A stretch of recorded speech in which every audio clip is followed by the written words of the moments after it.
সূরা আল হুমজা। বিসমিল্লাহির রহমানির রহিম। রহমান রহিম আল্লাহ তাআলার নামে। ওয়াইলুল লিকুল্লি হুমাযাতিল লুমাযাহ।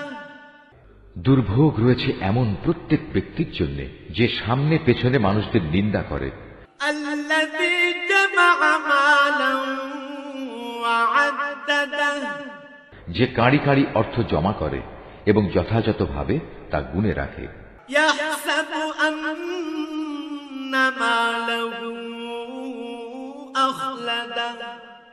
সে মনে করে তার অর্থ তাকে এ দুনিয়ায় স্থায়ী করে রাখবে। কাল্লা লায়ুনবাযান্না ফিল হুতামাহ। বরং নির্ঘাত অল্প দিনের মধ্যেই সে চূর্ণ বিচূর্ণকারী আগুনে নিক্ষিপ্ত হবে। ওয়া মা আদরাকা মাল হুতামাহ। তুমি কি জানো বিচূর্ণকারী আগুন কেমন? নারুল্লাহিল মুকাদ্দাহ। এ হচ্ছে সম্পদ লোভীদের জন্য আল্লাহ তাআলার প্রজ্বলিত এক আগুন। আল্লাতী তাত্তালিউ আলাল আফইদাহ।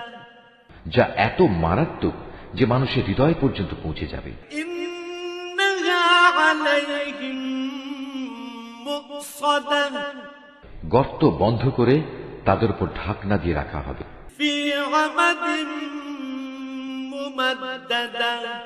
যেন খুলে না যায় সেজন্য উঁচু উঁচু থাম দিয়ে তা গেড়ে রাখা হবে।